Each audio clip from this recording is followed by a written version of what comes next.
Assalamualaikum warahmatullahi wabarakatuh. Shalom Om Swastiastu, Namo Buddhaya, salam kebajikan, selamat sejahtera untuk kita semua.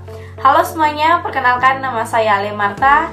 Saya mahasiswi Prodi Sains Komunikasi dengan NIM G2310798.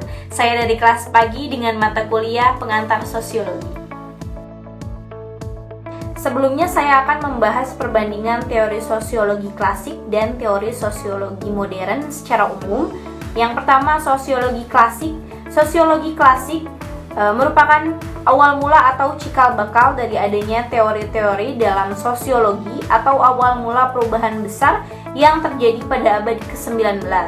Lalu, setelah mengalami perkembangan pesat pada sekitar abad ke-20, mulai bermunculanlah teori sosiologi modern, di mana pada saat itu banyak teori sosiologi klasik ini dikembangkan lagi atau bahkan muncul teori satu pemikiran baru dari para tokoh sosiologi modern. Selanjutnya terdapat beberapa perbedaan antara sosiologi klasik dan sosiologi modern.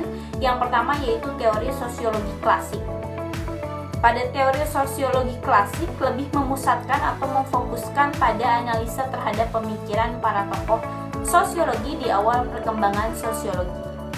Yang kedua yaitu sosiologi modern yang lebih fokus pada aliran-aliran yang ada di dalam teori sosiologi. Di sini ada teori konflik menurut teori klasik yang dikemukakan oleh Karl Marx dan teori konflik menurut teori modern yang dikemukakan oleh Max Weber. Di sini saya akan membacakan teori klasik terlebih dahulu yang dikemukakan oleh Karl Marx, yaitu menyatakan bahwa masyarakat berada pada dalam keadaan konflik yang tiada henti karena persaingan untuk mendapatkan sumber daya yang terbatas. Sedangkan teori konflik menurut Max Weber yaitu persaingan antara kelompok sosial atau individu akibat perbedaan nilai status dan rasa kehormatan, dan biasanya mengarah pada penguatan kekuasaan.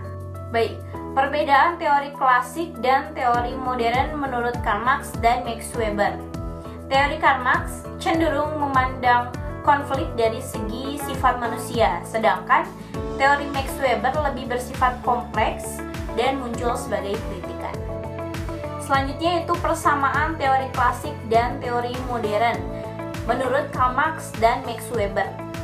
Teori ini sama-sama menjelaskan tentang persaingan antar kelompok untuk mendapatkan kekuasaan atau kehormatan tertentu karena sumbernya bersifat terbatas.